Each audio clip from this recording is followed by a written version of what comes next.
Ben Ece, Olizi Zeytinyağları'nın kurucusuyum. Annem, emekli gıda mühendisi Emine Er'le beraber bugün harika bir tarif yapıyoruz. Zeytinyağlı yaprak sarması. Evet, başlayalım. İtiraf ediyorum, hiç yapmadım. Evde annem yaparken denemedim bile. Ama şimdi Olizi'nin hatırına hadi dedik yapalım. Ben soracağım, annem söyleyecek ve ben yapacağım. Bakalım güzel olacak mı? Evet, nasıl başlıyoruz anneciğim? Öncelikle pirinci ıslayalım. Çünkü nişastasını bir akıtması lazım. Tamam. Pirinci kolay süzebileceğimiz bir kaba ıslatalım. Tamam. Ne kadar pirinç suyla, koyalım? Ne kadarlık yapacağız? Bir tencere yapacağız. Bir tencere yapacağız. Onun için o pirincin tamamını kullanabilirsiniz. Bu pirincin tamamı. Evet.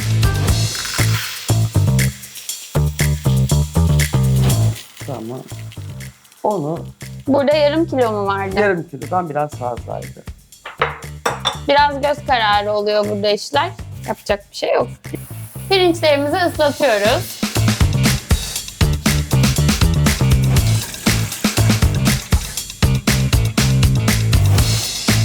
Şimdi geçecek kadar su koydum ve biraz daha salması için nişastasını bekletiyoruz. Pirinçlerimizi ıslattık ve bıraktık. Şimdi ne yapıyoruz? Şimdi salamura yaprağımızı yıkayıp onu da bir süre ıslatmamız gerekiyor. Tamam, hemen. Ilık suyla. Salamura yapraklarımızı biz toplamıştık. Hangi aydı? Ne zamandı? Haziran'da. Haziran ayında salamura için yapraklarımızı bağda Beraber toplamıştık. yapmıştık. Evet, nasıl olması gerekiyor o yaprakların? Pürüzsüz, kalın kısmından değil, uç kısmından toplanıyor. İnce yaprakların toplanması gerekiyor. Evet. Daha sonra ne yaptık o yaprakları? Onları salamura suya basıp bekledik. Böyle bir ambalaja topladığımız yaprakları koyduk. Üzerine ne kadar su, ne kadar tuz koyduk. 200 gram kaya tuzuna yaklaşık 2 litre su koyduk. %10 gibi. Süper. Tamamdır ve aylardır kullanabiliyoruz biz bunları. Ve yapraklarımız hazır olanlar böyle gruplar Deste halinde, deste, evet. deste deste. Onları açarak şeye koyalım.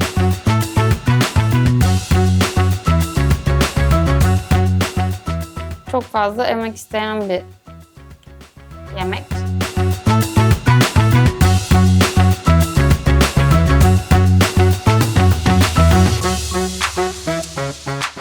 Şimdi bunları suda bekleteceğiz. Ardından da ılık suda bekleteceğiz. İlk suda bekleteceğiz ki o salamura tadı birazcık gitsin.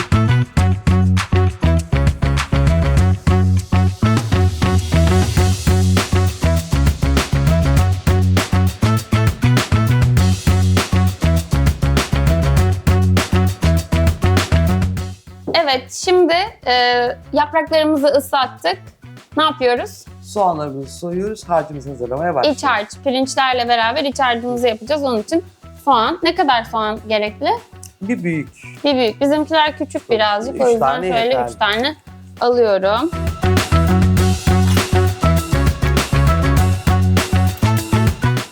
Bir diş sarımsak yeterli.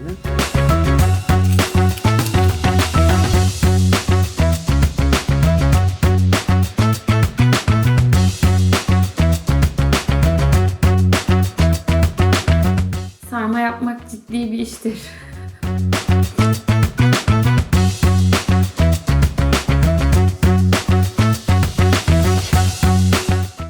Evet, şimdi pirincimiz ıslandı. Onu süzüyoruz.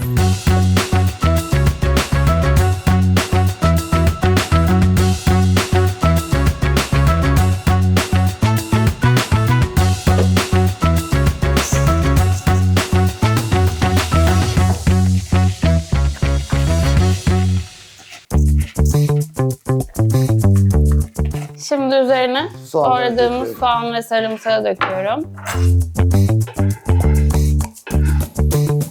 Baharatları atıyorsun. Ne baharatları atacağız? Kimyon, karabiber, nane. Tamam. Kimyon, Kimyon ne kadar? bir çay kaşığı kadar İyi mi? yeterli. Tamam.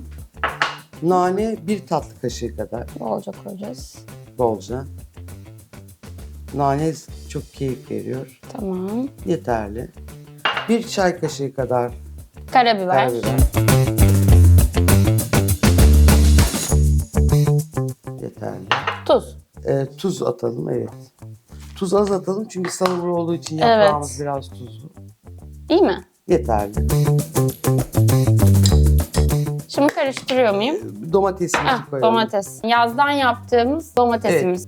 Tamamını koyalım mı? Tamamını koyalım. Çünkü bunda kırmızı güzel oluyor.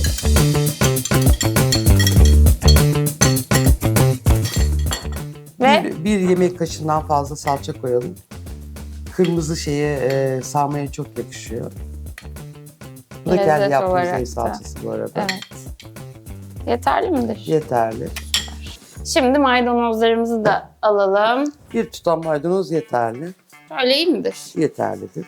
Tamam. Küçük küçük doğrayalım. Bazı yerlerde sarmayı pirinci kavurarak yapıyorlar. Ama ben kavurmadan yapılan her şeyin daha sağlıklı olduğunu düşünüyorum. Onun için bizim her türlü içine koyduğumuz malzeme çiğden.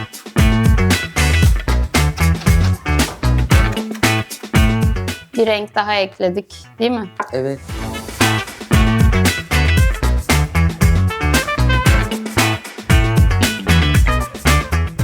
Şimdi natural sızma zeytinyağımızı koyuyoruz.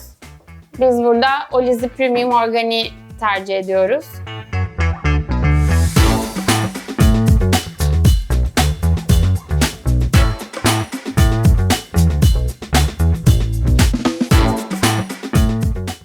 Yağımızı da döktük, şimdi karıştırıyoruz.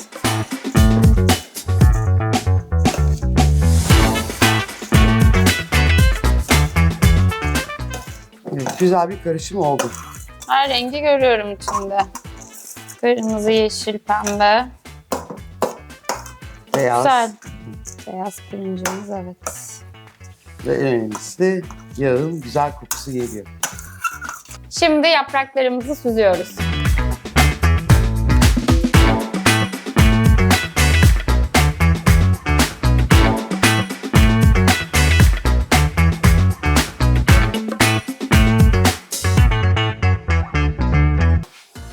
Bir tane yaprağımızı alıyoruz. Evet, burada işin marifet kısmı burada. Seni izlemem lazım öncesinde. Tamam. Önce ben bir deneme yapayım. Öncelikle yapraklarımızın sap kısımlarını kesmemiz gerekiyor. Evet.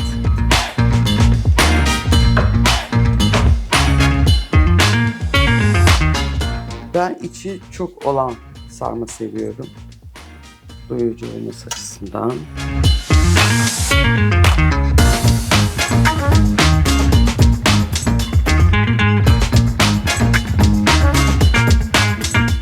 Yapabilir misin? Yaparım. Ben bir tane daha yapayım, sonra sen yap.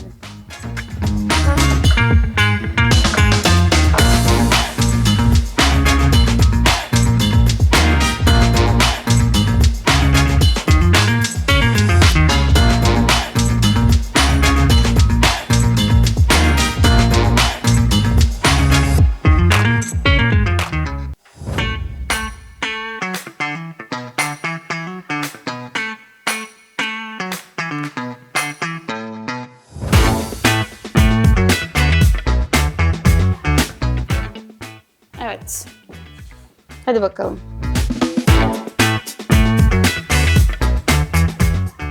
Üstte kalacak şekilde yaprakların uçları. İçine bolca. Tabii bunların hepsinin uyum içinde olması önemli içerik olarak. Çünkü pişerken hepsinin aynı sürede hazır olması gerekiyor. İyi mi? Çok oldu. Nasıl? Şimdi olunca.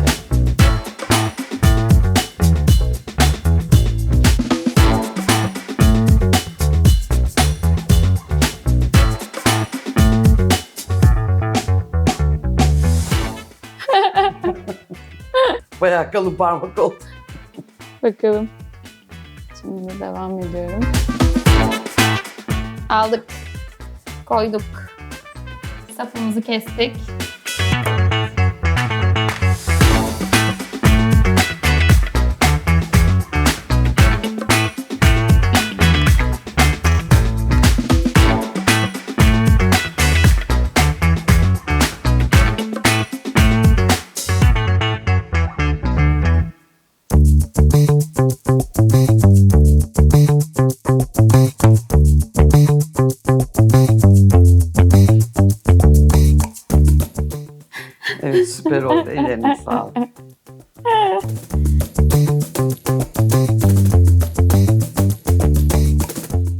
küçük bir yaprak, o yüzden daha az koymam lazım.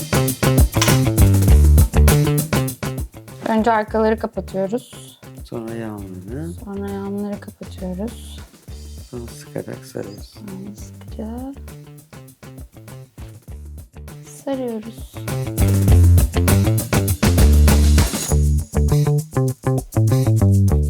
Sarmalarımızı sardık. Sanat eseri. Bunu yapmak gerçekten çılgınlık. Yemesi çok kolay, yapması bir o kadar zor ve daha bitmedi. Şimdi tenceremize dizeceğiz. Biz şöyle bir tencere tercih ettik çünkü dik dik dizeceğiz. Evet, evet. Pasta gibi. Süper. Başlıyorum o zaman. Şu şekilde. Uygun mudur anne? Uygun.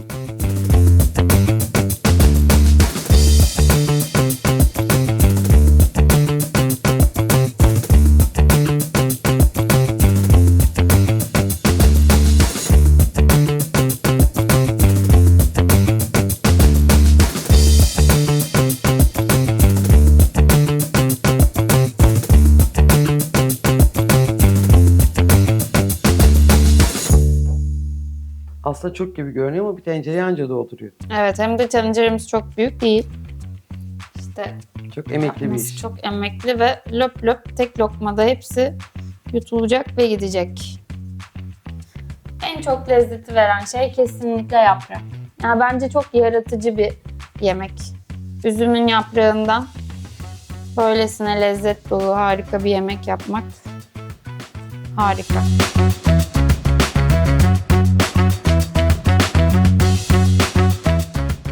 Çok da sıkıştırmamaya çalışıyorum çünkü Pirinçleri pişmesi lazım. pişmesi lazım pirinçlerimizin.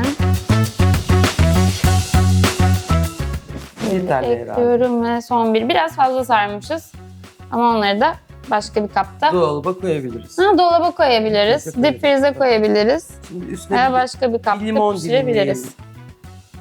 Tabii ki. Evet. Onları kaba alayım. Şöyle.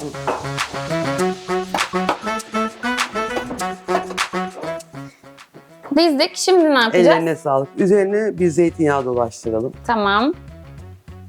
Yine Olizi Premium Organik tercih edelim burada. Çünkü pişecek ama hafif de bitiş gibi o lezzetini vermeli. Şimdi üstüne ekşilik vermesi için bir limon dilimleyelim. Tamam. Hemen. Nasıl dilimleyelim? Halka Halka dilimleyelim, halka. üstüne dizelim. Böyle bir limonumuz.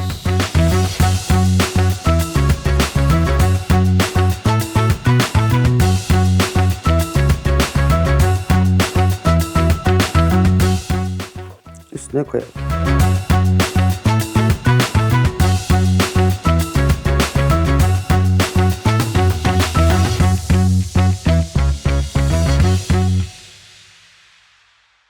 Tamam, süper. Şimdi yarısına kadar tencerenin su koyacağız. Tamam. Şimdi ocağa alıyoruz. Doğru. Suyumuzu koyalım. Ne kadar su koyacağız? Tencerenin yarısına kadar. Tencerenin Pirinç yarısı olacağı kadar. için su çekecek. Alıyorum. Şöyle. Üzerinde gezdirerek koyuyorum. Doğru.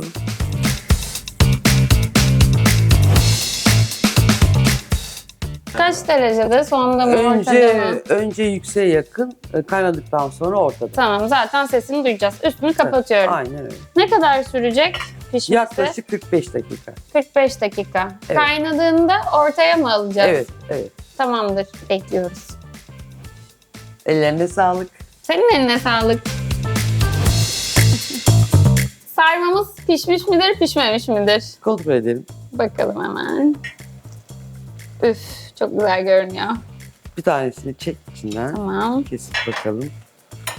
Soğudukça güzelleşiyor Kes aslında. bakalım. Şu pirincin tadını, pişmişliğini kontrol edelim.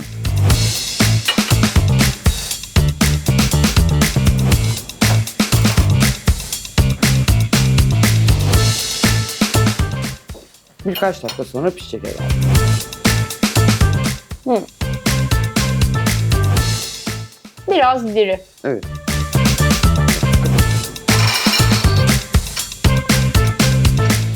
Sarmalarımız pişti, hazır. Şimdi çeviriyoruz. Şöyle veriyorum sana. Önce bir açıp bakalım. Güzel. Böyle ekşi ekşi kokular geliyor. Salamura yaprak kokusu.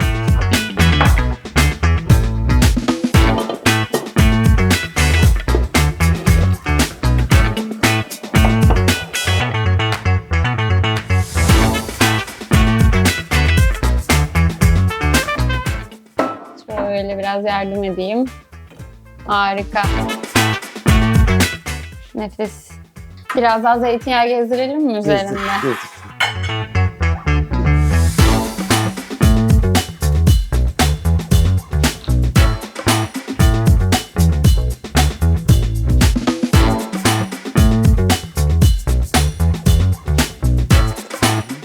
Şimdi servise geçebilirsin artık.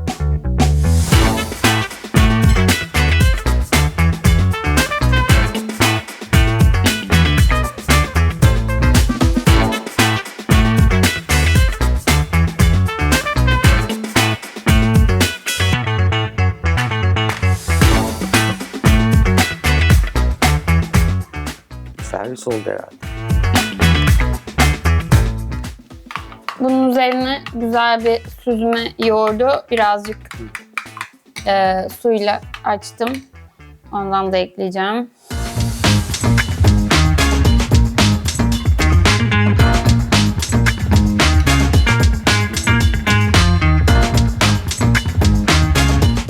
Ve son olarak yine üzerinde biraz daha zeytinyağı gezdirmek istiyorum. Çünkü neden olmasın, bu zeytinyağlı yaprak sarması.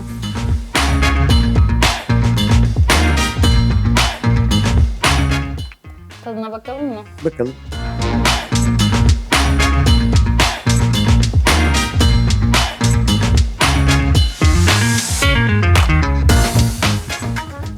Nedir?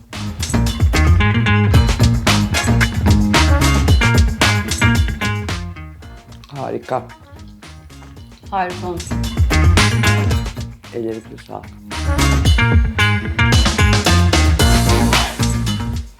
Zeytinyağlı yaprak sarması. Biz yaptık, çok beğendik. Umarım sizler de denersiniz. Afiyet olsun.